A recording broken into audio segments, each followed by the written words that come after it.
All right, welcome to the Monday. I've been Cheers corrected to multiple you. times. Monday video. Cheers. That we are shooting on a Friday, but I hope you have a vat of wine as I vat, do. yeah.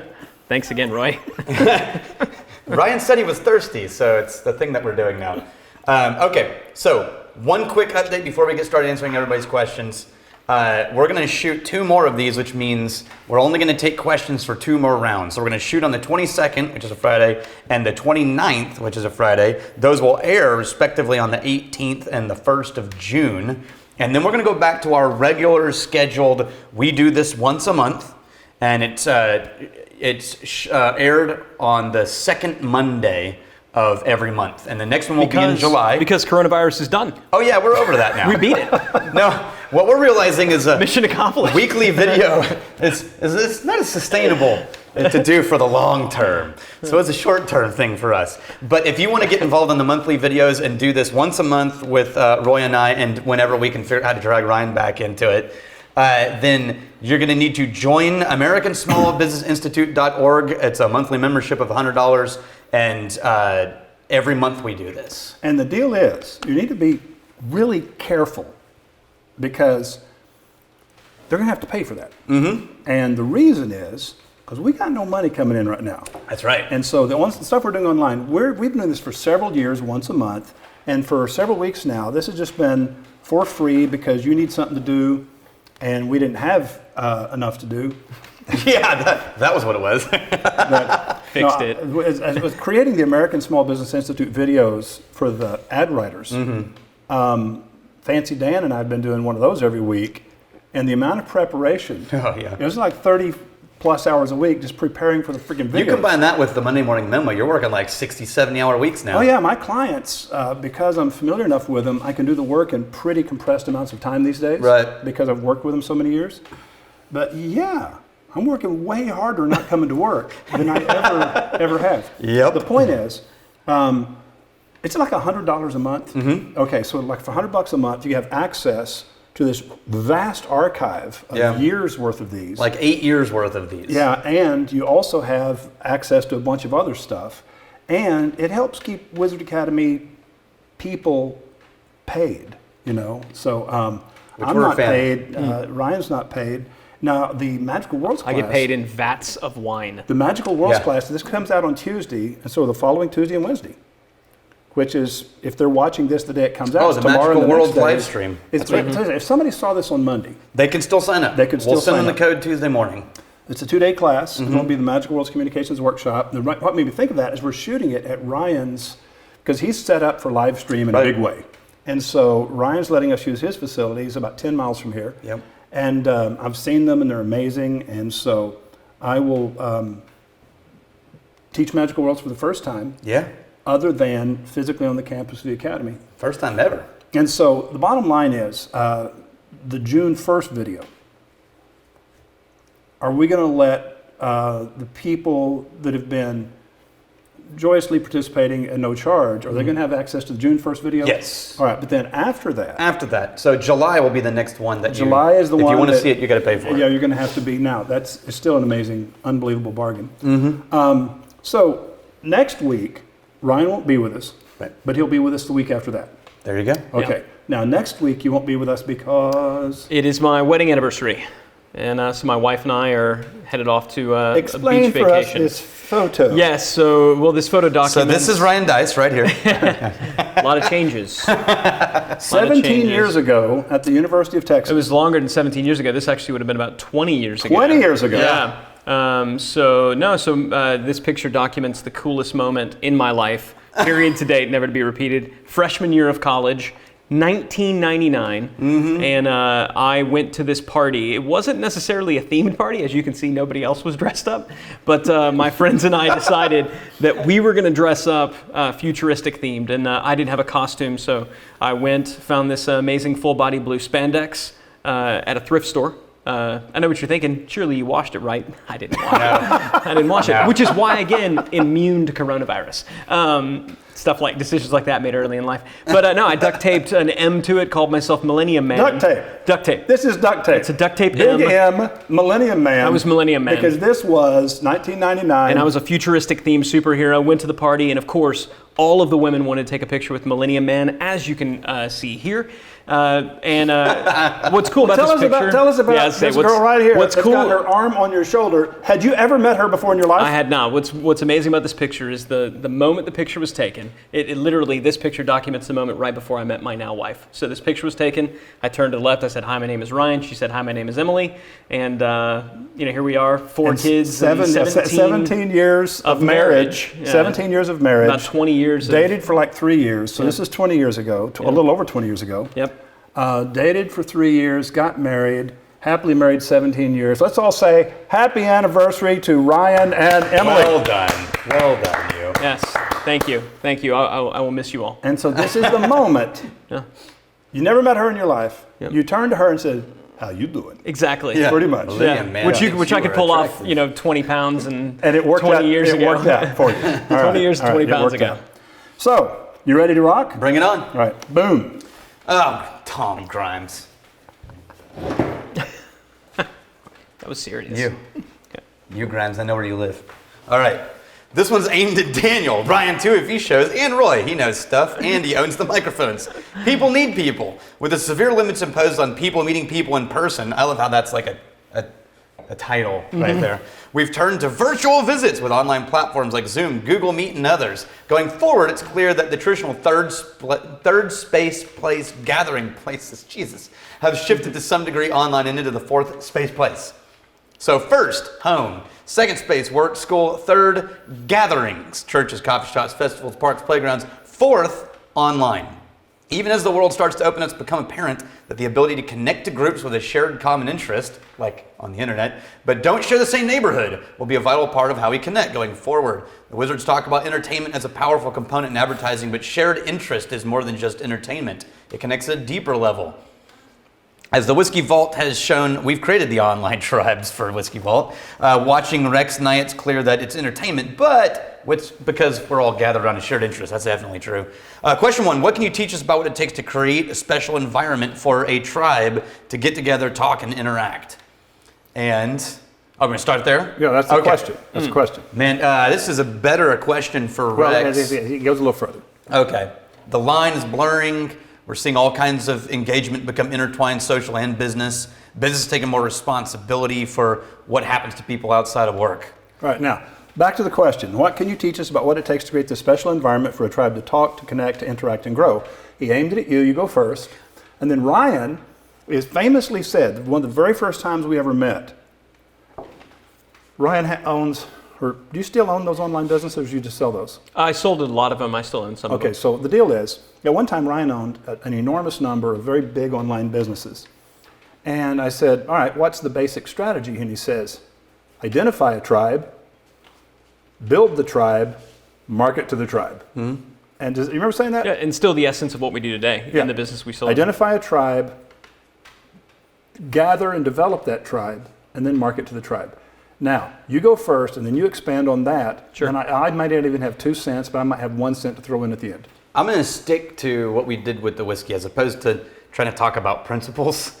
I'm just going to tell you what we did with whiskey. All right. And what I think the number one thing we did with whiskey was remove the fear of being involved in a community that has a lot of complex information going on in it, right? And so like when you're new to drinking, your biggest fear in walking to a bar is to look stupid.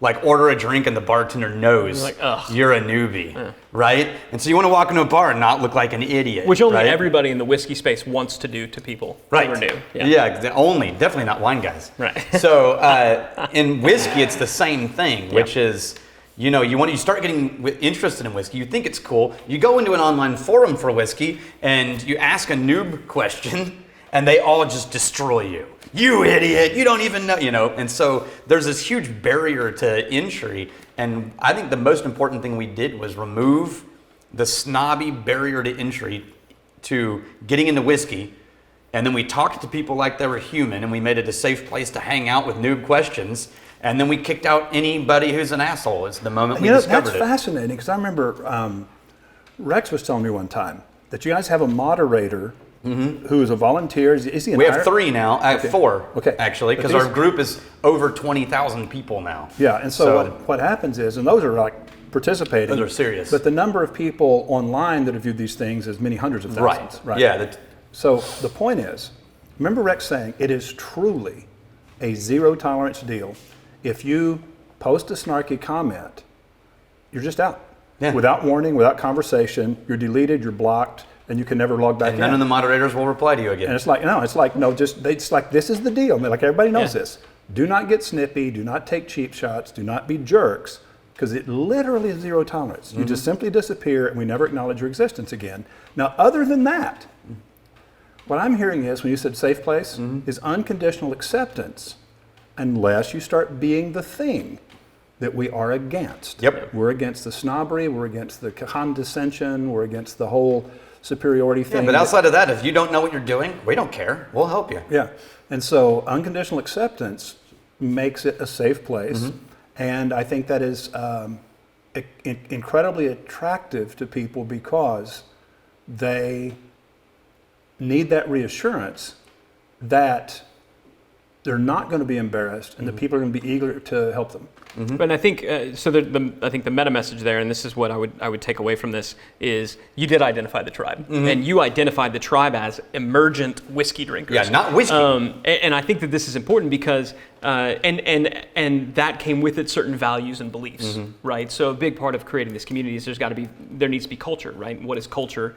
But shared stories, shared values, shared beliefs. I learned that from you. So that all needs to be a part of it, and that shared values. But I think it's important to note that there could just as easily be a community for whiskey snobs. Oh, they're out there already. That would be perfectly appropriate to exist, where you say, we don't accept noobs. You ask a noob question, you're gone. Oh, they already are out there. No, I know. And I think that's important, right? Yeah. But I want to make sure that people understand, like, the lesson is to narrow down on who your tribe is. So identify the tribe, and you got to get specific. And part of identifying the tribe is it's oftentimes easier to identify who is not in the tribe. So that is the first piece. But yeah, I mean, everything else that we do now is saying, okay, we're going to build a business that is market centric, that is audience centric. This is not how most people approach businesses. Most people approach businesses based on based on the product they sell or the way that they sell it. So I'm a retailer, right, or I'm an HVAC, and without realizing it, the tribe that they selected was based on their geography. And so they never really had to pick a tribe because the tribe was picked for them. We lived in a world where what you bought and who you communicated with was a function of the geography where you resided. Well, that's not our world anymore. And it still will be for some things, but that's not our world anymore. So now, if you want to move outside of your geography and you want to pick a tribe, then you just have to be more deliberate in the selection. And I would argue that today, even if you are geographically limited, there's still something to be said for picking a tribe within that geography. And this is what you've done with so many of your clients when you've had a voice, and some of the people who are within that geography just hate it, and some people just love it. You are picking a tribe within the broader geographical tribe. Most businesses today never pick their tribe. Their tribe is whoever is within a 10 to 15 mile radius of their store location. Right. And they wonder why in this new emergent economy and world that they're not able to compete. It's because you never picked your tribe. You never identified them. You never sought to serve them. You never sought to plant the flag and say, here's who we are and here's who's not with us. And so I think that's kind of that's the first step. Okay. We're going to have a discussion now because you're the chairman of the board of Wizard Academy and you're the chancellor. And I got the place started years ago, but I have no authority whatsoever anymore. I have to remind people of this sometimes. I go, let me explain something to you. I know the people that have the decision-making power, but I actually don't. All I can do is maybe mention you to them, but I don't actually make decisions. But I do get to decide what to put in this new class. Now, are you ready for me to ambush both of you guys with something? Yeah. Because I think it makes a brilliant way to extend this conversation. Okay. I think it's a valuable conversation. All right. So when we first started talking about this class that we're building right now, this online class that will be released in a month or so about ad writing. And it is the very first time in my life that I've actually focused and concentrated to do things in a very step by step by step by step way, which is easy for you and it's easy for you. It's really hard for me. And I find out when I really focus, I'm pretty good at it, but it's just not my natural way of doing things. And so I decided, all right, we'll just call this the Ad Writer's Master's Class. When Daniel said the other day, he goes, I'm not with the Master's Class thing, and here's why. And so you tell everybody why we're not going to call it the Ad Writer's Master's Class. No, I'm totally serious. And so I'm on board. I'm fine with it, 100%. But we haven't decided what we are going to call it. Yeah. Okay? So my reasoning was, like, nobody owns Masterclass. We can call it whatever we want. However, because of a certain company that currently is mass producing and mass marketing a masterclass on Facebook using famous movie stars and famous painters and famous chefs, that they have essentially taken over in the general public's mind what a masterclass is, and it's not what we're doing at all. Right. And so while 2 years ago I would have said masterclass is a great idea, now I think we need to call it something else, because what I don't want is people coming in thinking this is like they can watch a 15-minute video and get some expertise, when we're going to actually ask them to do really hard work. Okay, so here's the thing. One of the things that Daniel has done, which I deeply appreciate and profoundly admire, because I would have in a million years have never done it, but we need it. Daniel has decided we're going to do this in such a way that it can be accredited. Actually become an accredited class with authentic certification, and he has dug deep, deep, deep, deep into that and talked to all the people who do this professionally, who know exactly what it takes. And we're on that path. And so this will at some point be recognized, I don't know how soon. Yeah, or by who first? It is a little slice of misery. We've done it before. Oh, so, yeah, it's terrible. Well, what I'm saying is it's a very weird, non-linear path. Oh, yeah. But we'll get it done. Take my word for it, it will happen. How soon it's acknowledged. But here's my question. When it is acknowledged, is it retroactive if we've been doing it the correct way all along? Mm-hmm. So you have to do it a certain way, which we're being very careful to do. And so whenever a person takes this class, what are we going to call it? That's a good question. I haven't figured that out yet. All right. We'll get back to you. And so let me tell you. I'll tell you what, it's going to be so good. I know it is. I know it really is. I'm gonna tell you a little bit Ryan about will it. tell us on the 29th when he comes back to shoot for the final video. And by the way, the whiskey marketing school, keep in mind that the whiskey tribe isn't about whiskey, it's about storytelling. Mm-hmm. It's about storytelling, and it's literally about getting together because of something and romancing it and having fun with it. And so the celebration of a culture, not the details of how to make the product, or even the details of the properties of the product, other than everybody gets to describe what they think they taste. Now, you go, well, what in the hell does that have to do with Wizard Academy? Well, romancing and storytelling is at the essence of what we do. And sometimes it's called advertising, and sometimes it's aimed in different directions. And what has been fascinating to me are the number of people that have now become fully engaged with Wizard Academy, taking lots of classes, that discovered us through the Whiskey Tribe. And so they came because they were interested in whiskey. They got to know Rex and Daniel, and then they found out this whole thing is a product of a thing called Wizard Academy, and they check into that, and they go, oh, I really fit here. Mm-hmm. So it's the gateway drug. It's a gateway drug. It's marijuana. The Wizard Academy is full-blown crack pipe. All right. All right. Yeah. And so the chairman of the board, you can quote him on that. Chairman of the board of Wizard Academy says, direct quote. Wizard Academy is full-blown crack pipe. Yeah, it is needle in the arm. All right. So here's my point. Oh, it wasn't to me. There is a point. So what are we going to call it and why? But it's going to come from this description. Why do I feel like we're going to get an email from Tom Grimes? I know we are. I know what we should call it. Oh yeah, of course we are. Now, whenever I said, okay, I'm going to teach this, and so Daniel and I had this big conversation about content. And he goes, no, look, this doesn't change your content. You can teach anything in the world you want that's structured, got to be structured a certain way with certain kind of acknowledgments and footnotes and just all kinds of stuff. Credited sources and grading. things, and just all the stuff. And so we're doing all the structural stuff so that it will get accredited and it will be a true certification course. But how is it different from any other training in advertising and marketing in the world? Okay?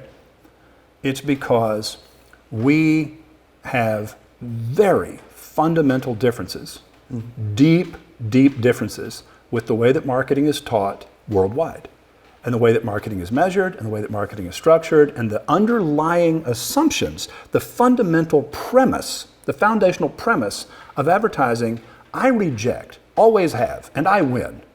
Nobody's stuff works better than mine. I'm sorry, I win. Okay? And so that's easily proven. And I sit back and I said, okay, I'm going to take them down an outsider's path.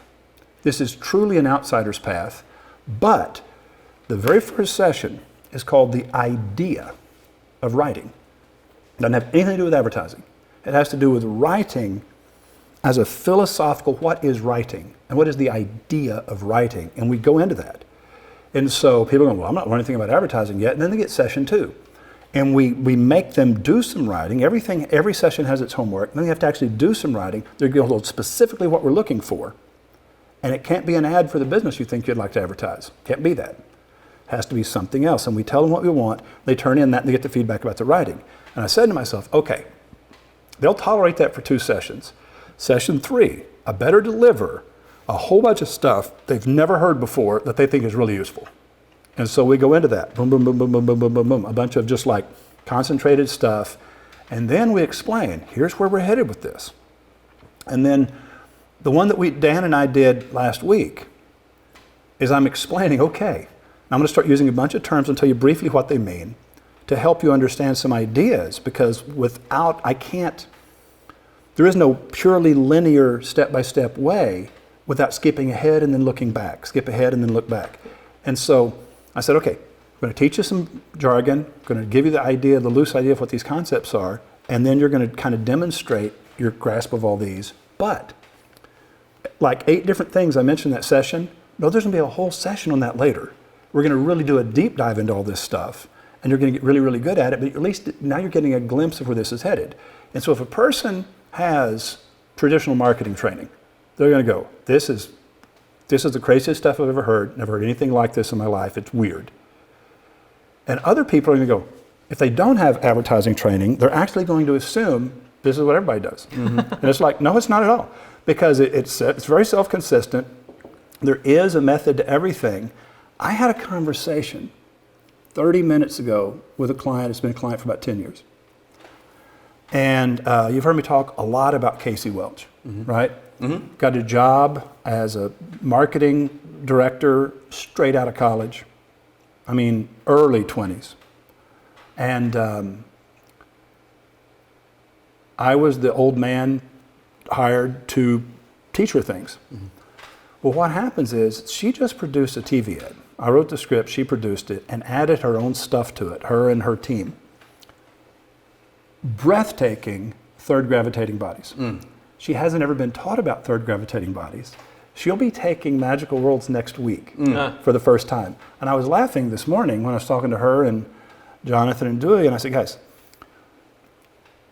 Casey's going to get so much out of this because she's going to learn all the things that she's been doing actually are concepts that have names. And whenever she realizes, son of a gun, so that's what Roy taught me to do, he just never gave me the backstory of why. Right. And I said, here's what you're going to do, blah, blah, blah, blah, blah. And so I'm going to use a lot of her examples, these television ads, as here's somebody who was taught what to do, but never explained exactly why, that she got it, that she doesn't understand. She knows it really works, but she doesn't understand structurally why, how all these things interplay.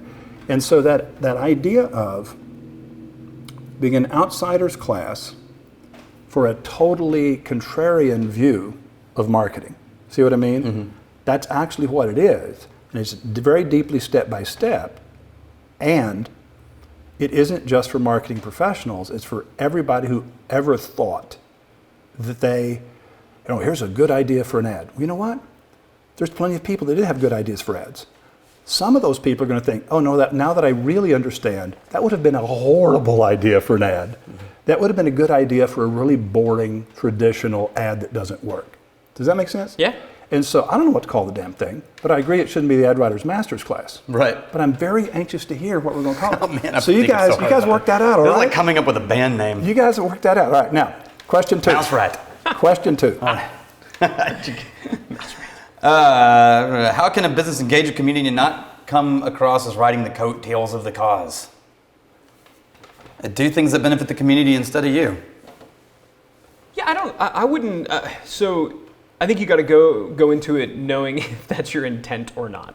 And I think if it's your intent, you're going to really have to figure out how do you make sure that doesn't happen. Yeah. And if it's not your intent and you're genuinely there to help, like you are sincerely there to serve this community, then it's not an issue. So I think, again, the question is identifying that tribe. Mm-hmm. So we've identified it. Now you got to ask yourself, do I actually like these people? Yeah. Because this has happened to me. Maybe a lot of the businesses that I sold off were businesses that we had acquired. They were a part of our portfolio. But in looking at it, because we had some restructuring, some reorg, I was really going to have to dive in personally to take these businesses to the next level. And I looked at it, I was like, I don't like these people. But I knew to serve them. I don't want to be the leader of this tribe. I don't. But to serve them, I really need to, or it's just it's not something that I'm necessarily enthusiastic about.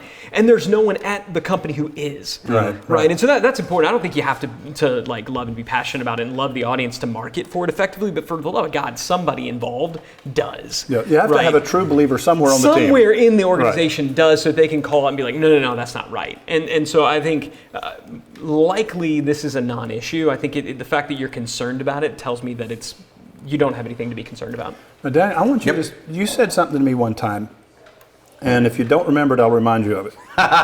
The one time you said that your entire life, whenever you need to break into a group, there's a technique that has never failed, but there's this group you'd really like to be part of, and it's a very exclusive group. So what do you do? I figure out... Beat the hell out of the biggest guy. Yes, that's in the prison. That's the prison group. Yeah, sorry. Totally different situation. But, no, what you do is figure out what that group needs and then solve that problem for them.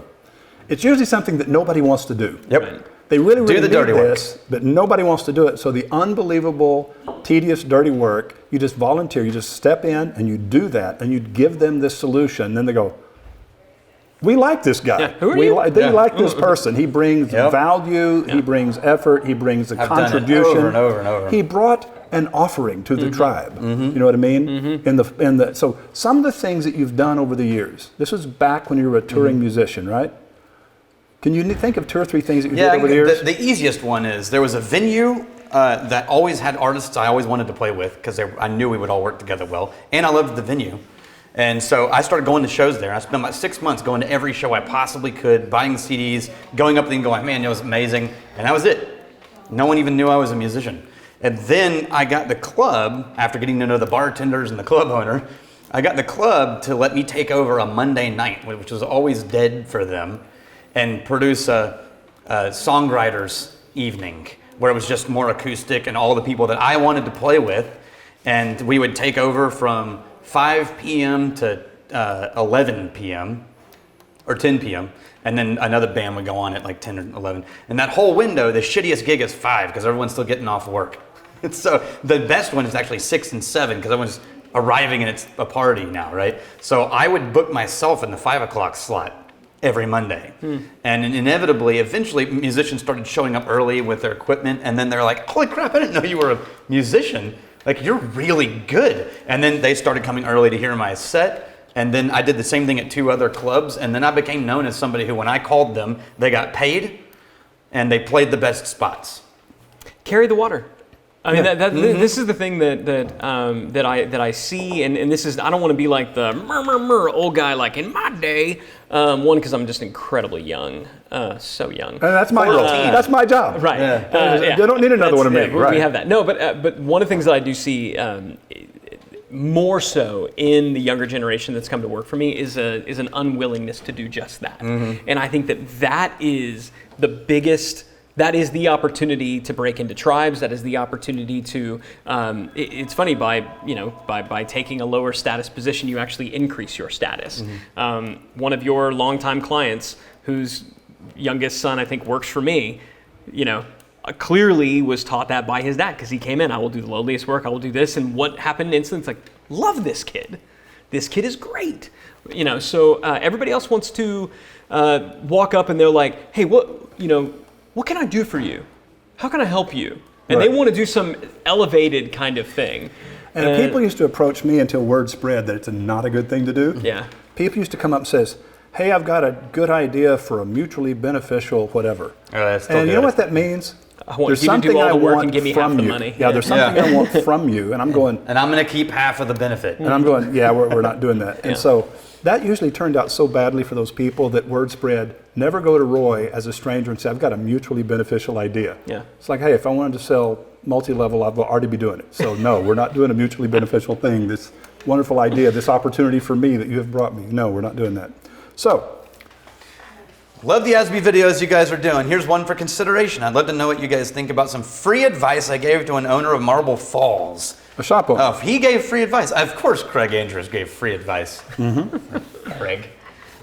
The wife, kids, and grandkids and I piled into the car to get a haircut in Marble Falls. At one point, we walked into a variety shop that claimed to have the world's best English toffee for $13.95. Seeing the claim, I asked, how do you qualify that? Congratulations! Isn't that yeah. Some customer once told us we were the best. Perfect. Fair enough. I like that they at least had an answer. There's some reference for the claim, but I believe they're missing something. They could also have an opposite display promoting the world, opposite the world's best, a display promoting world's worst English toffee, priced $2 more at $15.95. And the world's worst would be in cheaper packaging, and ideally, it would include some unique ingredient that delivered additional delight when they actually ate it.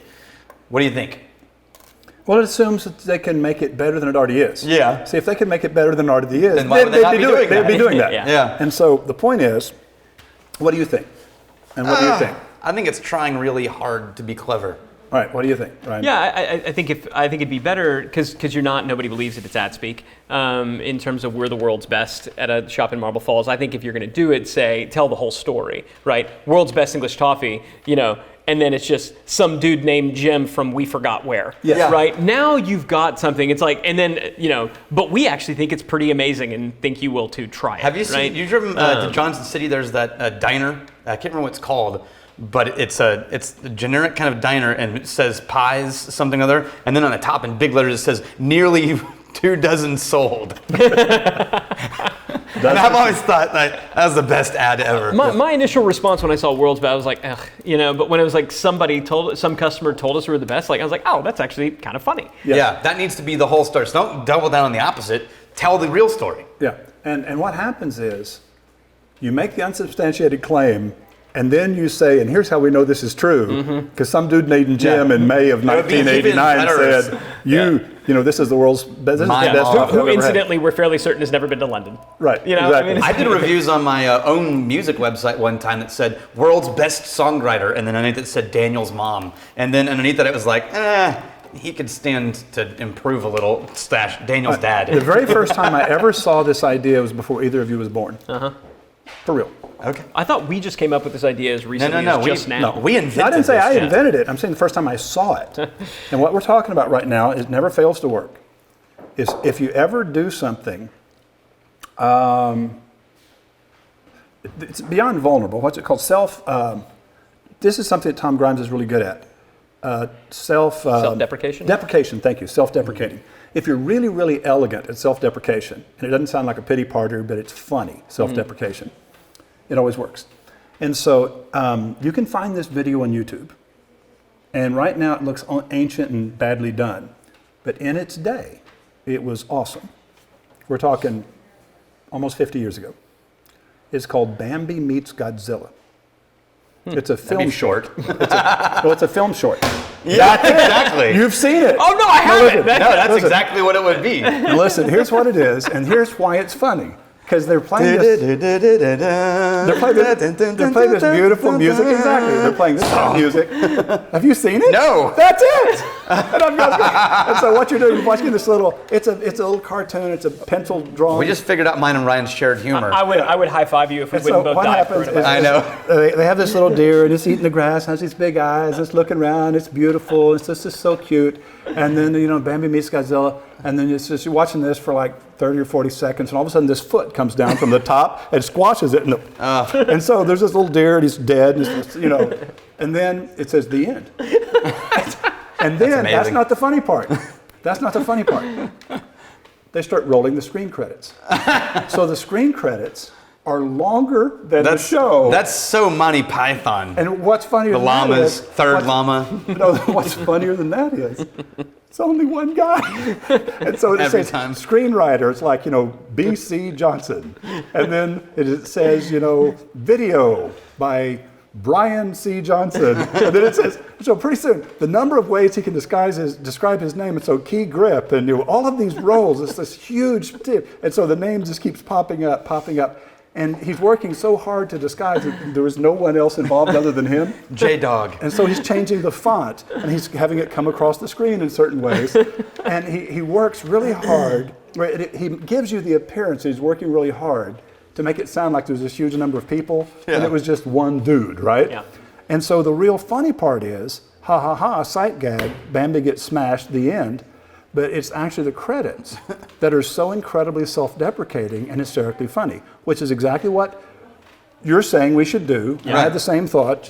And I would have like the qualifier below the quote be longer than the quote. Yeah. So it's like, Jim, from some, we don't really remember who he is. Likely he's never been to London. If we're being honest. But he had an English accent. We haven't either. We haven't been to London. Kind of a Maybe phony English someday. accent, We signed up for that with the free breakfast thing the last time we were on vacation. They never called us back.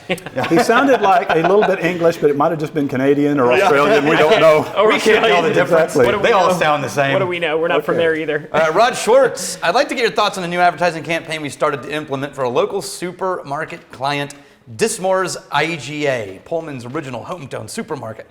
They face stiff competition from Walmart, Safeway, and Winco, just a short drive. Dismore's is located near the Washington State University campus, draws heavily off students and residents, but students didn't return after spring break. Oh yeah, ouch. And that's had a significant impact on traffic. Fortunately, after the stay-at-home order went into effect, they started offering free delivery. The only grocery store to do so, hell yeah, which helped, well done. For years, their radio campaign has been built around spots like Busy, Busy, Busy, the steak place, and similar messages featuring bakery, seafood, and so on. And their cavernous beer cooler. Cavernous beer cooler. Cavernous beer. Cavernous. So I like big that line. it has its own zip code. That's good advertising. That is good. Recently, we've started doing ads featuring the owners, Archie and Shelley, taking an entirely different approach. On their most recent one, Archie's Buns and Bedding Plants.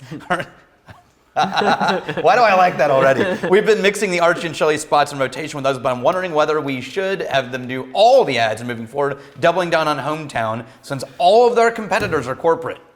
Rod. All right, so here's what we're going to do. I haven't listened to these ads yet. There's 4 radio ads. All right. We're going to listen to these 4 ads. Schwartz is strong. And then I like Rod. Rod has been participating for a very, very long time. He's a great guy.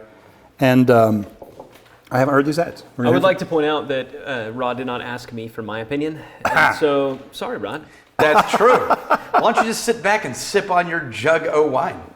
I'll take a break for this one. Play the ads. Now, about the wine is so Fancy Dan the cameraman.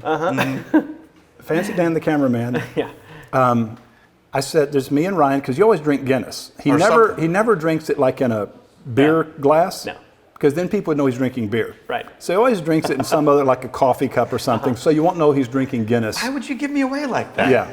No one knew And until so, now. So he never drinks wine because, he's that guy. Right. He's too manly to drink wine. Unlike me and obviously you. He created the whiskey school. Yeah. It's like this self-torture kind Yeah. of thing, self-flagellation. The thing that's interesting about the wine is I opened the bottle and I said, okay, if you pour wine correctly, Yeah. it's exactly 3 glasses. And so Instead of the traditional. Ryan started laughing, 4 to which 6. means he got The larger pour. The larger pour, right. And listen, I've done some damage to mine. You've just been laughing about yours.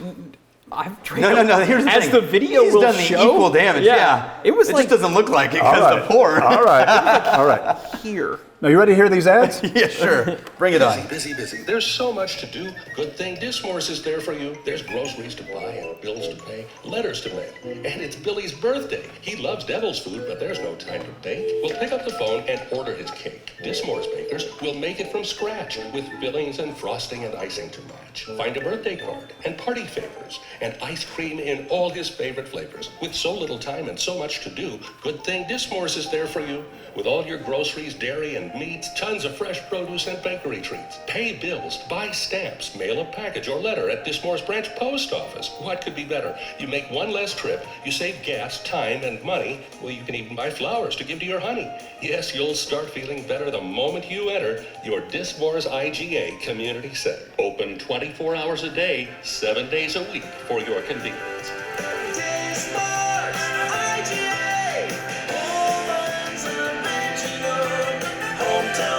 Oh, jeez. Oh, you lost me. You lost me partially into that, but you really lost me on that ending. So Ryan, even though nobody cares, obviously, what's your thought? So first reaction is just the general tone doesn't feel quite right yet for where we are. It feels very like bah, bah, bah, bah, especially at the end. I think the bigger issue is just I don't know what the hook of the ad was. Yeah, because there were either. so many different things. I think if I owned a grocery store, even now, because now it's become funny, I would be tempted to run an ad that was just like, hey, this is Archie from Dismore's. We got toilet paper. Come and get them. And then I would pause and be like, yep, we still got it. And we also got this and this and this and this and this and this and this and this and go on all the other things. But we got toilet paper. Come and get it. Now at this point, so does everybody. Right, I don't sure. think but what it does is it's a wink and a nod to where we are, and I think it could be a little bit funny. Now I don't know if Archie can pull that off. I also didn't know I think his name is Archie. But I missed that was the owner. So he talked about, the question was, should these all be voiced by the owner? I didn't catch now, that you was touched the owner. very, very briefly on my only. I have two problems a little bit. Mine was and the I'm not saying it's porcupine bad. thing, It's too. a more interesting, more captivating ad than the average radio ad. Yeah, Let's just begin with that. especially for a grocery store. Yeah, let's begin with that. So it actually is. It's very interesting. It's very captivating. It gets a B or a B minus. Yeah. Better than average, but it's not what it could be. Now, number one, when you rhyme something, it is astoundingly dangerous. Mm-hmm. People get distracted by the rhyme rather than content. Yeah. And so it's hard to do, to have the meter and the rhyme, and this was basically 'Twas the Night Before Christmas. Right. And I'm going, all right, but don't do that. Don't ever do that. As a matter of fact, in the video that Fancy Dan and I shot last week, I said, if you rhyme an ad, we talk about meter. I said, meter is magic, but if you rhyme your ad, I will put a cobra in your mailbox. And so, it's there's a lot of effort in that because you got to find a cobra. That's No, You've got to handle the cobra you just safely. you have to know a guy. I got a cobra guy. it's very all right? Carol Baskin, which you don't know because you have watched it. That's right. Yeah. So, because I'm from Oklahoma, Yeah. I know, You know a guy who can get you a cobra? or a tiger. You know what I'm saying? So my point is, the much bigger problem I had than the rhyming is it was a porcupine. Yeah, it's a porcupine. It made lots and lots and lots of little points. Tons. And a great ad, and this is where you kind of got started. Yeah. Makes one point very powerfully like a rhinoceros. Bakery should have been one thing. Right, and so there were actually literally probably 18 really good ads in there packed into one. And that's I'm saying, like, make it about toilet paper, and then if you're going to do the other things, it's almost funny. You almost don't want them to hear it. Right. It's just noise. But did you hear the part about the toilet But paper? remember, and so pick one, and even in when it comes back and college kids are back in town, we got this, but you know what else we got? Beer. Beer as big as this. Beer as big as that. Beer as big, because let's be honest, if you're in college, guess what you drink? Beer. And did we mention we have beer? And we have a beer cooler with its own zip code. Right, and It a is beer so cooler. big, it has we its own also zip we code. also have bam, bam, bam, bam, bam, bam, and you can rattle off on all the other things. But I think every time, and that would be an interesting sort of angle. If in each ad spot you picked one thing and everything else was a mumbling whatever. You know what? You know We what have else? a beer cooler so big Now that listen, while you guys were stuck at home, we moved in. We need to hear the other three ads. Oh, God, there's because right other now ads. I feel like I'm kind of pounding on my friend Rod. Oh, yeah. And he's a smart guy, and that's an above average ad. He is. He's sharp. But I don't want to go to the other ads yet. Bring- I want to make one more point. Okay. All right. As Tom Grimes pointed out, I have the microphone. That's true. It's my mic. I don't even know why I'm talking. I wasn't addressed in this That's particular thing. Now, I have to rewind the tape and go back to the point I was going to make. It has to do with if you're going to go for, and remember, one of the big mistakes, and we also talk about this in the ad writers' videos, is when you try to put too many things in one ad. And so you have all these great ideas. That's exactly the number of different ads that you already have ideas It's a for. campaign, not an ad. And so I don't believe in an ad that says everything that needs to be said. I believe in a campaign. And the way you can turn that into a campaign, the ad we just heard is an entire campaign. And you know what it'll be called? At Dismore's, the thing we do best is beer. We have a beer cooler with its own zip code. Yes, it's that big. Do you know how much beer we have? We have so much beer. And so whenever, it's like we issue people golf carts because by the time you get to the other end of the beer cooler, you're going to be too tired to walk back. You know what I mean? Yeah. And so, Yeah. we give you a pager in case you get lost. You can just press a little button and the rescue squad will come and get you. And so you talk about and then the next time you hear an ad, at Dismore's, the thing we do best is meat. The thing we do best changes every damn week. Right. And evidently, their bakery department is the thing they do best. Yeah. And pet supplies is the thing they do best. And their postal center, where we have 24-hour stamps and UPS shipping and whatever, that's actually the thing we do best. Our letters literally defy gravity. Exactly. As they are leaving from here to there. And Magical people thinking will get throughout. your mail before you even mail it. That's how good we are. And so the thing we do We best also is, do. Bang, bang, bang, bang, bang. at Dismore's, the thing we do best is, and if that becomes the running gag, and if you always do it with a straight face, at Dismore's, the thing we do best is, and then over a period of time, everybody starts wondering, okay, what is going to be the thing they do best this week? That's the thing they do best. And so now all of a sudden, you have continuity, you have consistency, but every ad is different. And every ad is making a point, speaking to a felt need of the customer, and it makes the point very powerfully, like a rhinoceros. But how are they connected? Because every one of these things, week after week after week, this very tiny thing that they're talking about, our selection of soup is the thing we do best. We have more kinds of soup than anyone in the world. Yep. Or at least, we're pretty sure we do. We haven't actually checked. However, that's up to you. Well, and if all of them have you start not the counted same, the soup? so if it's, and this is where you can incorporate the owner. If all of them start, hey, this is Archie from this, and I want to tell you what we do best at Dismore's. At Dismore's, we do this best. If there's some like tonal quality, if there's something where before anybody even starts talking or before they get into it, like, oh, it's one of those again, then it's like, oh, here it comes, and somebody's almost nudging their buddy, in the side, like, oh, they're doing another one. They're doing another one of those spots again, like the wouldn't do Real that. Men of Genius ads. I wouldn't That's what do I was that. thinking Yeah. of Budweiser. And so here's the deal. I'm Archie and blah, blah, blah, blah, blah. No, the first mental image has to be right there. Yeah, At Dismore's, the thing we do best is opening line. yeah. That's the thing. Now, I don't give a crap who's talking. Yeah, good And point. I'm saying it should just be the opening line should be identical every single At time. Dismore's, the thing we do best is. There's not another opening line. Right. That's the only opening line. At Dismore's, the thing we do best is. Now, what happens after that? Yeah, You have no idea. But the opening line is always the same, and that's all it takes for people to go, oh. yeah. I wonder if I've heard this one yet. Archie, you're blushing. What happened? That lady over there, she told me I had the best looking buns. In the bakery? She was talking about your hamburger buns. I know, just the way she said it, it kind of threw me for a second. Well, I can understand why. You do have some pretty great buns. Uh-huh. Seriously, I think your buns are wonderful. Oh, stop that. They're perfect, just like everything that comes from Dismore's Bakery. Best buns in the business. So, should I bring my buns home tonight? Are you planning something How special? about I bring home some nice ground beef and grill us some burgers? Really? I love your grilled burgers. I know, you love my burgers and you love my buns. I love everything about you, Archie. Dismore's grinds choice cuts of beef 3 times a day to give you a fresher, better That one's tasting much better. And better burgers deserve the best buns. Find them both every day at your hometown proud Dismore's IGA. Hey Archie, nice buns. That one was solid. But why are they? I would leave the jingle is so bad it's good. I would leave it at the end of every single one of them. 100% of every one of them. You're outvoted. Daniel and I both are going, we're both sticking our finger down our throat a little bit.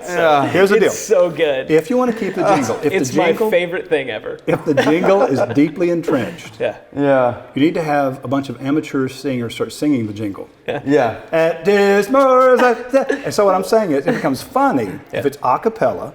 Yeah. And they're singing a jingle you've heard for a million years, but it's always somebody different. So there's always and sometimes it's the opera. At this point, it's like one singer doing it, real I guess I heartfelt. assumed those were amateur singers, but Now you're just getting mean. No, what I'm saying is, I like that a lot better.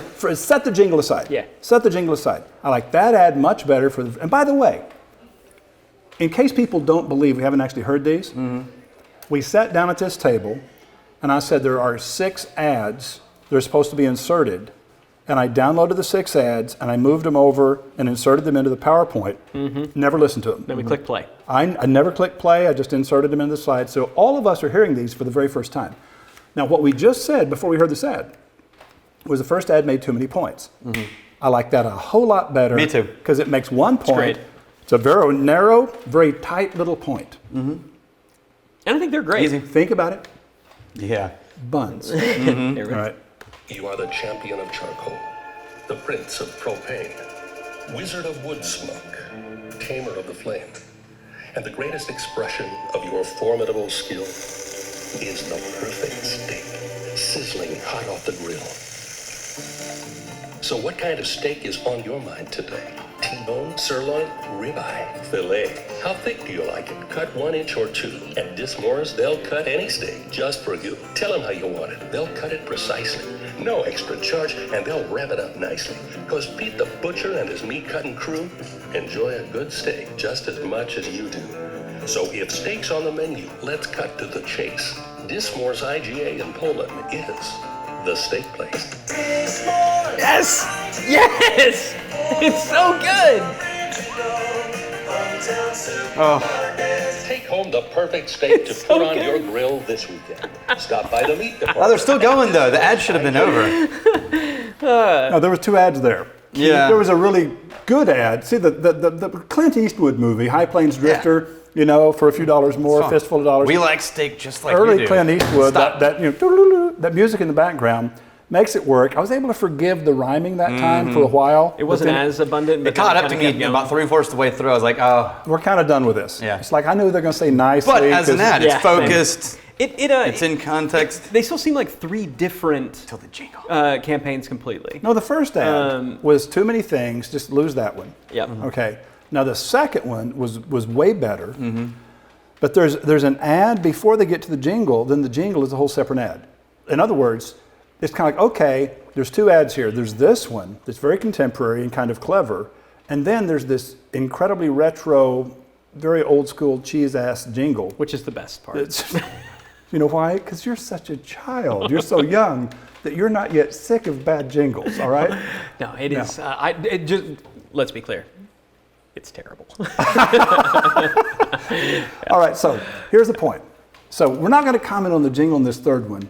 I'm sure it's there, but we're just going to pretend. Can we just skip as soon as we get to At it? this Yeah. point, if it weren't, I would truly be disappointed.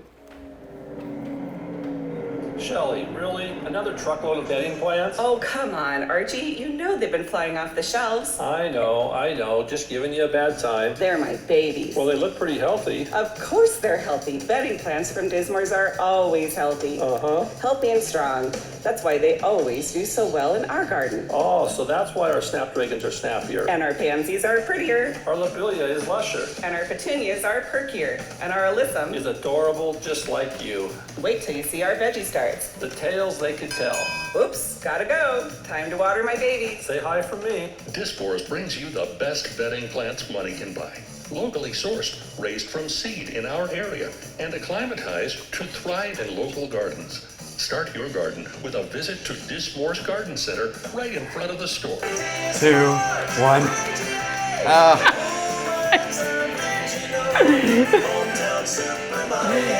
It's just objectively good. All right, so here's the deal. all of these ads start off from a very interesting angle, really good. Yeah. And they slowly devolve into ad speak. Yep. Every one of them ends with a It's little always like really good premise, a really good idea, a few good lines, and then all of a sudden you shift into stopped paying some attention. kind of predictable ad speak. Now, I would say, I want to listen to this one again. I'm going to go back. Yeah. And I'll tell you why. I'm going to listen to, well, Then we get to hear the jingle again, too. oh, sweet Jesus. hear the jingle again too. I rethink the idea about playing again. Let me just say, Yeah, I was gonna say. let me I can just remember it pretty good. when the very first plant they were talking about is how much stronger their plants were. Right. Okay, that's where you need to pause, and instead of listing a whole bunch of other stuff, listing too many things. How strong are they? Well, one of our plants last year set the world's record for push-ups. You know? It's like, and then we've had chin-ups, and it's like, you know what I mean? And this petunia right here, this one, and you start describing It's stuff. an 18-inch vertical leap. Exactly. And so How you does just that start even work with a plant? describing I don't know. the extraordinary vigor Right. and strength and resilience of these petunias, or whatever it was that was, our plants are really strong. That's how strong our plants are.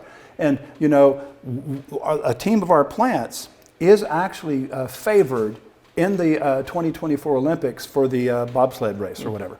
And so whenever you bridge into what's called magical thinking, when you start saying things that cannot possibly be true, but it causes a fascinating movie to play in the mind. Well, the right hemisphere of the brain, the part of the brain that doesn't know right from wrong, it doesn't know fact from fiction, it doesn't know true from false, right, is the part of the brain that steps in when the logical, rational, sequential, deductive reasoning left hemisphere of the brain, and by the way, this is I think in 1983, Dr. Roger Sperry won the Nobel Prize for this. And so this is not like speculative crap. This is not like, you know, psycho-gooberism. No, this is like freaking Nobel Prize. And whenever you start magical thinking, when you start talking about things that cannot possibly be true, the left brain, the uptight brain, checks out and goes, they're just clowning.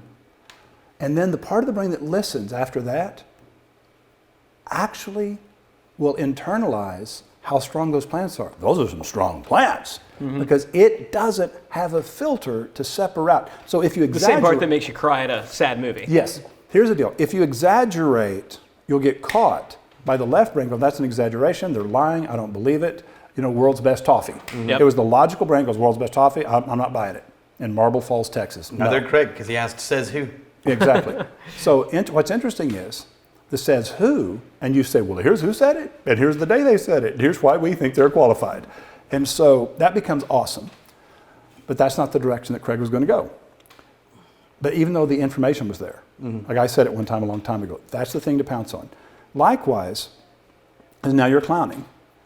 And now it feels credible, even though you're openly saying it's not credible. Right. Right? The same way with what we're talking about these plants and push-ups and the Olympics and whatever you want to do. Talking about how strong these plants are. So how strong are the plants? And it's like, this is how strong they are. Well, this becomes very entertaining because your mind is imagining things that you have never in your life ever imagined. And when you consider, and you know this from Magical Worlds, human body has about 100 million sensory receptors that allows to see, feel, taste, touch, smell, physical reality, but it has 10,000 billion synapses in the brain. 10,000 billion. 10,000 billion. Which means... I'm not sure that's even a number. It is so big. It is. No, actually, I saw the number and I said, I need to break this down so that people understand how many that is. Yeah. It basically means, when you do the math, that we're about 100,000 times better equipped to experience a world that does not exist than a world that does. And what that means is, when you double down on that, you said, okay, now if we're going to go into magical thinking, if we're going to go into things that cannot possibly be true, so the uptight left brain quits listening. Yeah, they're clowning. Pay no mind. We don't need to be suspicious. We don't need to have doubt. There's no doubt in the world. They're just being funny, and we're not into that. And so then the right brain goes, oh, I'm loving this. Bring it. And so what happens is you can convince people profoundly to the core of their soul of how strong these plants are, even though their left brain knows it's bullshit. It's complete crap. They're just being funny. Yeah. But your right brain doesn't know that. And it's fully half of your mind. It's half of your mind. Now let me say one last thing. I'm giving people a glimpse of what happens in the ad writers class. Think of this logical, uptight, full of doubt and suspicion left brain as your mind, your intellect. And think of this doesn't know right from wrong or fact from fiction, right hemisphere of the brain as your heart. Heart and mind. If you win the heart, the right brain, the mind will follow. Because the mind, the left brain, will always create logic to justify what the heart has already decided. It won't use the same criteria that the heart used. It will find its own information, and it will find its own data to objectively, supposedly objectively, but to actually support what the heart, the right brain, has already decided. Confirmation bias. Yay, that's it. That's it, confirmation bias. Play to the confirmation bias, and if you have the tools to use the customer's own quickness to justify their belief system, use that against them. Is this manipulative? Yes, it is.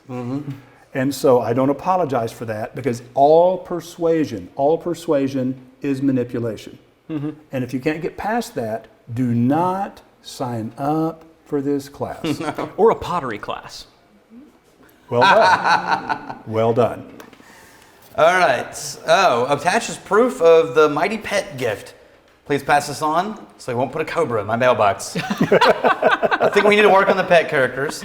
One of the pet characters we're planning on developing and using for the next several years when it comes to hiring voice talent. How do you lock in an actor to portray your character for many years? Use contracts? What are the do's and don'ts of consistent voices? Keith Killen. Yeah, Roy's had to deal with that one multiple times. He's asking the right person. Yeah. I just want, before you get to that, if you weren't aware, Dismore's is the original hometown supermarket. I just want to point that out. Sweet Jesus. You can hear the song, can't you? Dismore's Actually, no. original hometown supermarket. Boom. Keep the jingle. My heart hurts. Okay. Now, here's what we're going to do. We're going to play the two ads that Keith sent. All right. Okay? Oh, okay, yeah. I haven't heard these either. Okay. You ready? I like to sleep right by your head. The only good mouse is one that's dead. I'm slyer than an old gray fox, and you might think a little box.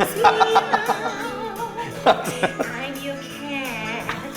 When you buy pet food online, you get it tomorrow at best. But when you buy it from Mighty Pet, you get it today. Ask your pet what's better. Meow. Today. Definitely today. Mighty Pet, the choice of pets everywhere. And because we appreciate your pet's vote of confidence, we're giving you and your pet free delivery. Order local online from mightypet.net. We'll bring it right to your front door today. Order it today, get it today. And of course, free delivery. mightypet.net. Did your pet just say mightypet.net? That's definitely what I heard. mightypet.net.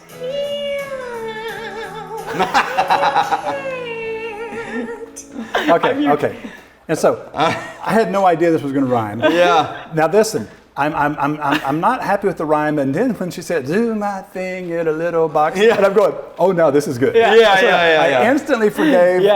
Because it was an unpredictable. Because it leaned all the way into it. Yes. Oh, yeah. And I'm your cat is so good. Okay, so I'm going to answer the question as asked. Keith wants to know. Keith, right there. Keith, you want to know about talent. I'm going to give you two very specific suggestions, and other people are free to use these suggestions at no extra charge. And the suggestions are these. For Number the rest one. of this month, and then it's $95.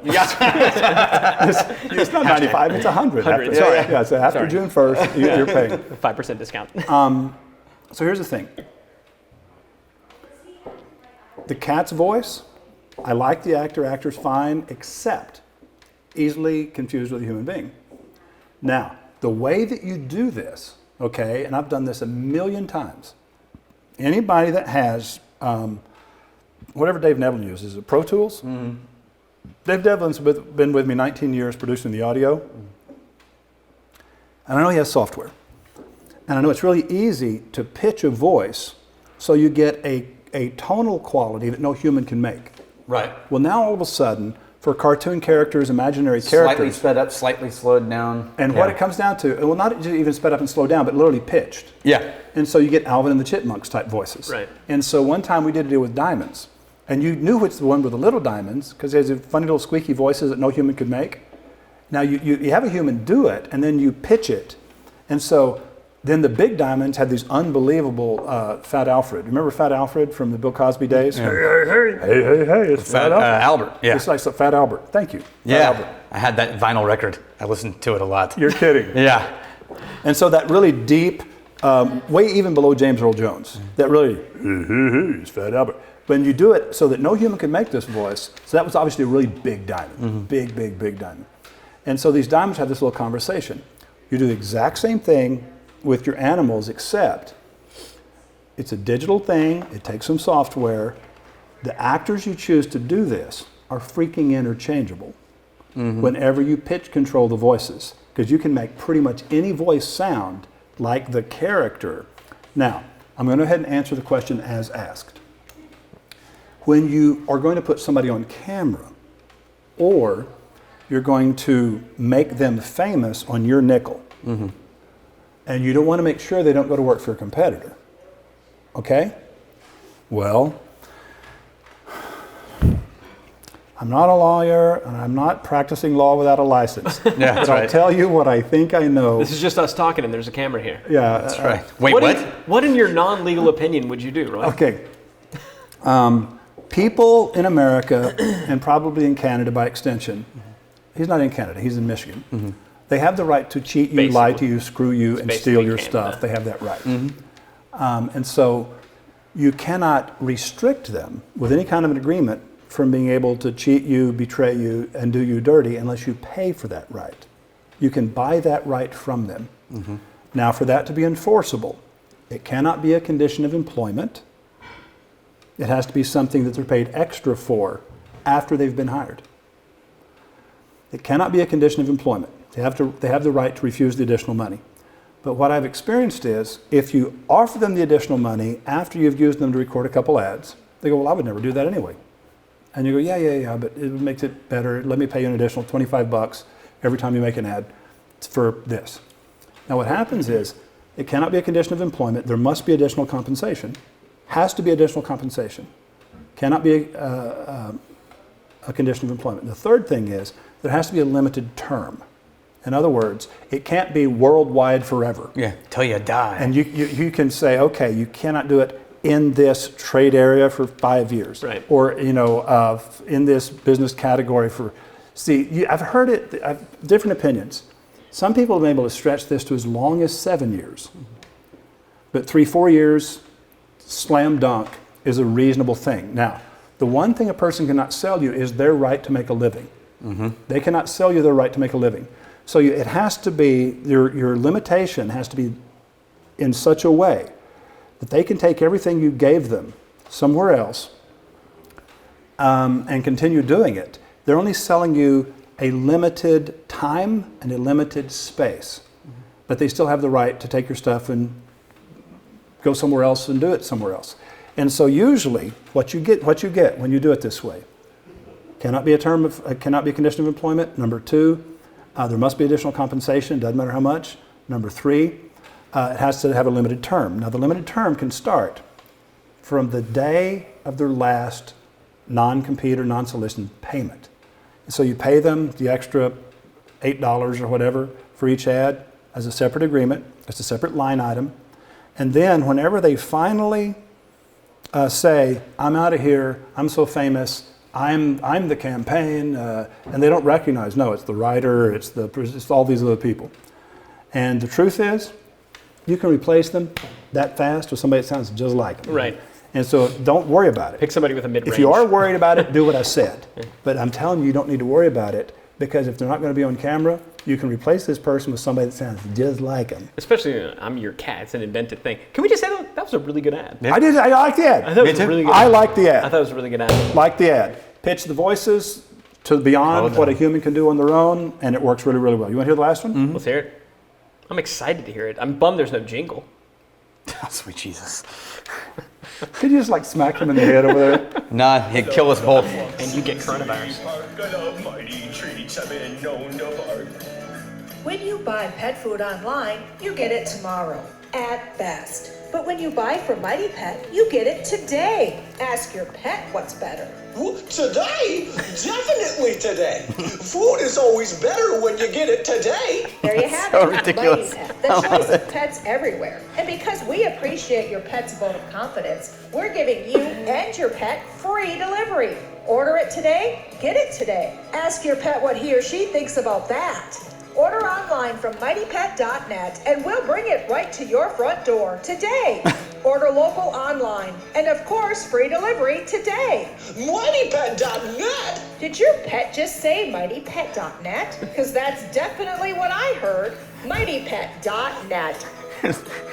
It's so over the top. I'm your dog. I'm your dog. It's so And the other over one the is, top. I'm your cat. Like, Yeah. I'm It's so over the top that it makes me uncomfortable thinking about having to record that voiceover. It's amazing. I love this even more than the jingle. Oh yeah. No, actually, I like the ads. It is so Yeah. good. It really. I like the ads. All kidding aside, No. I want to make a couple. Like number one, like this is Truth Time. Really good ad. Number two, we filmed this. People need to know this over 4 or 5 hours. So the fact that this has gone down that much, if you're watching this time lapse, 4 or 5 hours. Yeah. you should know that that's We're sped up too. That's the length so of that we time. can replace Ryan very easily with another. Is there any way, voice actor. Fancy Dan, is there any way that you can show people, you back there shaking your head like that's absolute crap, you know? By the way, how long have we been talking? 1:15.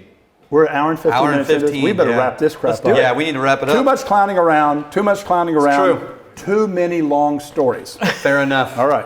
Are we good? We will see you guys. No, we're not. Next week. Listen, they can go do something else. We're going to finish this. Okay. Tell Rex. Can you text Rex? Okay. Roy, it's a new day, a brand new sheet of white paper. As the world took a pause for a few months and retreated, we hope that our clients who were advertising before COVID will be back. But I hope they'll reconsider the efficiencies of media that they were in the habit of buying before and make better decisions. It may be us. It starts by establishing a budget. Recently, you discussed developing a budget based on future revenue. Would you outline that budget plan? Has it changed since Secret Formulas? Sandy Reed. We want people to choose us. How do we talk to them about budgets? She manages some radio stations in Canada. And What is the formula? What is the budget that you talked about in Secret Formulas for those who have not read the book? okay. I'm going to answer this 3 different ways as quickly as I can. One of which is I just wrote a 1,000-word rant about all the mistakes that every advertising salesperson that sells radio in the world is making. And it's going to be the subject of a short book that's going to be published in a few months. Now, the next time we do this, I'm going to take you guys through the 1,000-word rant, and that'll be next week. Ryan won't be here because he'll be out celebrating his 17th anniversary. That's true. But basically, most radio people are focused on the wrong information when they make a sales presentation, the wrong data. And I'm saying, let me show you the right data, and let me tell you the actual conversation and how it's going to play out. And this is the thoughts people are going to be thinking. And you're going to address these doubts, and you're going to address these misconceptions before they even speak them. And this is what it looks like. And so it's 1,000 words, but it's mostly a dialogue between buyer and seller. Okay? So we're going to go into that. In other words, I'm challenging the premise of the question, and I'm going to say, I'm going to got a new premise to solve the problem, but it's a different answer than the one you asked for. The second thing we're going to do is, the second part of this about a budget. I've always taught, let's say you're doing $1 million a year, and you want to do $2 million a year. Do you know what the first step is in doing $2 million? Advertise like a $2 million store. Now, most of the time when people say, well, what's your ad budget? Well, ad budget is a percentage of gross sales. All right. What you spent last year will get you what you got last year. So here's the new question. What would you like to do this year? Can we afford to budget for that? Don't budget for last year's sales volume. Budget for what you actually believe you can do this year. Now, there's one caveat. If, and I always tell people, what do you honestly believe we can do this year with this campaign? They go, well, I believe we'll actually do this. I said, if you really mean that, let's budget for that. And it means we're going to be over budget for a while, but by the end of the year, if we're right, then we've spent the right amount of money. Right.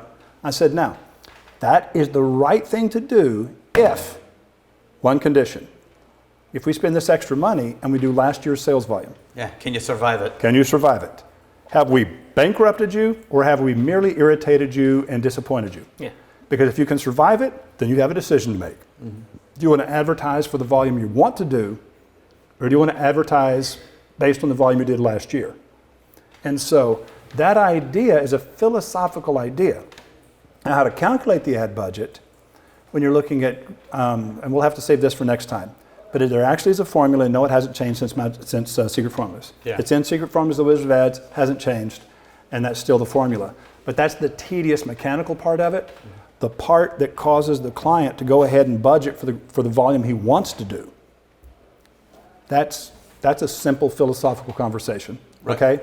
But now, so next week we'll do the rant, we'll go through that, and then we'll also maybe go quickly through how to calculate an ad budget. Cool. Okay? And then it's time to say goodbye. That was the last one? That was the last one. I think it was the last one.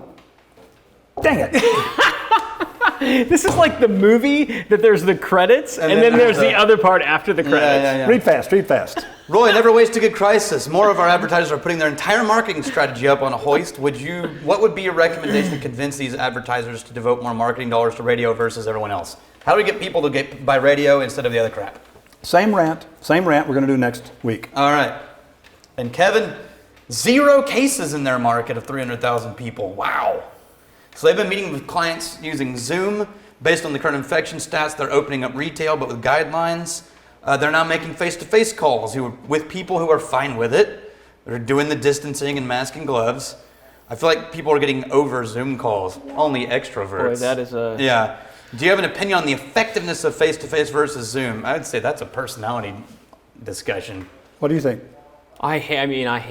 I'm so over Zoom. They've actually shown, because you're seeing your own face, that it's actually more mentally exhausting. I'm doing and shifting way more calls actually, because the question is, I never answer questions as asked. I love that you do that. The question here is face-to-face versus Zoom. I would actually try, if you can't do face-to-face, audio, and say, I'm sure, like everybody else, you're getting a bit sick of Zoom. Would you prefer to just hop on the call? Would you prefer to just hop on a call, as opposed to saying, can you meet? Or would you like to do a Zoom? Give them the choice, because normally people are like, hey, can you meet at one of these times? There's a choice of meet or no. In this case, it's Zoom or phone, because I'm sure you're sick of this.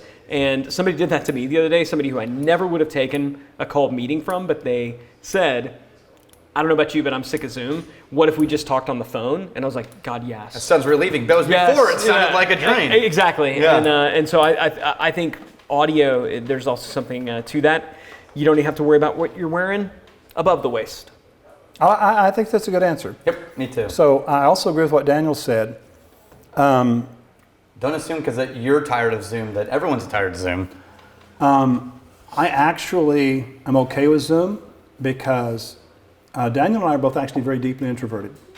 And most people would never, ever guess that. But I'm perfectly okay sitting at home the rest of my life.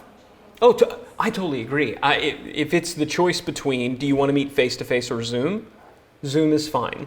Mm-hmm. But if it's like, hey, let's hop on a Zoom, because it's all I'm ever doing in every aspect. So I think it's time now to begin to introduce a new/old medium, which is, what if we just hop on a call and do good old-fashioned audio? Yeah, don't forget that phones are still fine. Okay. So here's how we're going to wrap this up. Is there another Are we going to wrap it up? We're going to save that one. Okay. We just can't keep going. We're going to save that one.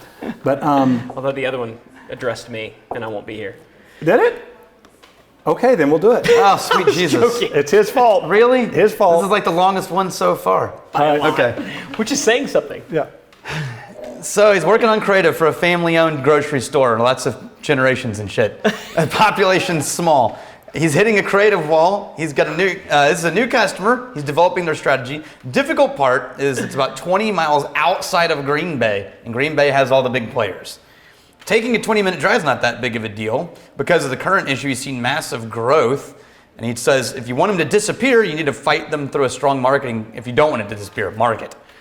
I'm creating branding commercials that run 5 times a day and a call to action Thursday, Friday, and Saturday.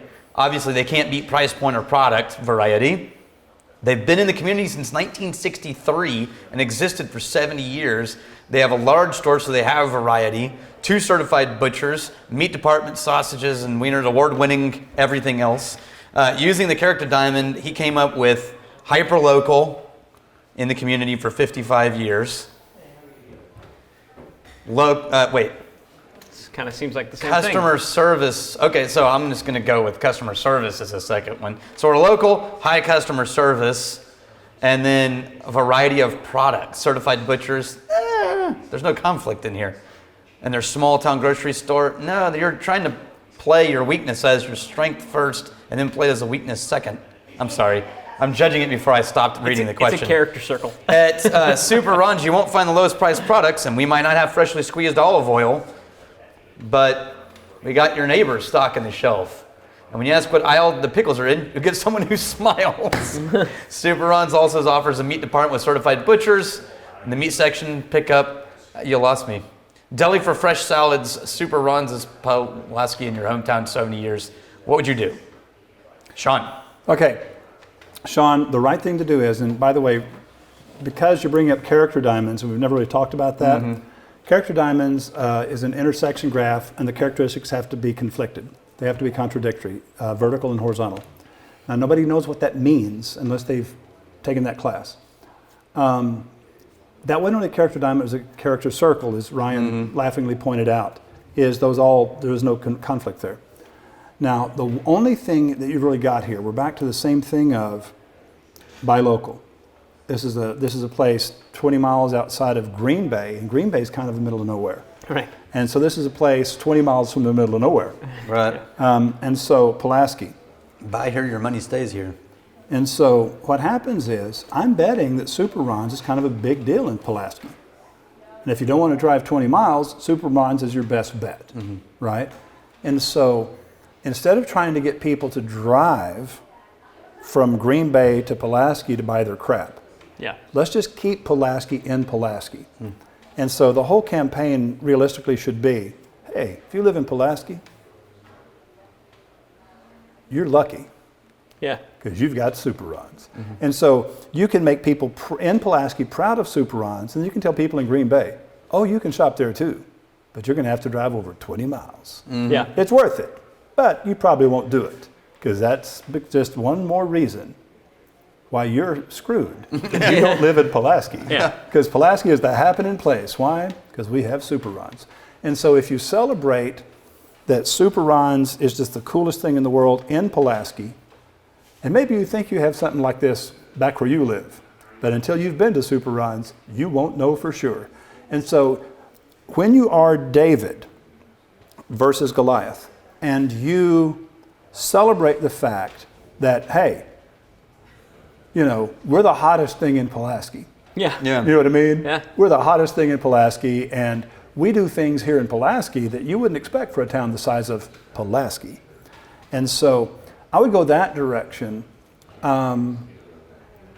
Big fish, small pond. And when you accelerate and accent and celebrate the smallness of the pond, then it makes the braggadocio that much more charming. And all the hipsters in Green Bay will drive to Pulaski to buy their meat. Just to check it out. Right, just because they did. And if your shop local store is owned by a multinational corporation, you wouldn't understand Super Runs. Exactly. All right. All right, so we got a lot of stuff we're going to cover next week while you're off enjoying your 17th anniversary. You might tune in. Oh, I'll watch it. Just take a break. I always do. Tune in, right? I always do. So let's say goodbye. And I apologize. Goodbye. I apologize that these guys talked so long. I too apologize. That it took like an hour and a half to do. I wish I had more Guinness to spit in retrospect, we should have just played the jingle for an hour and a half. Cheers. Cheers.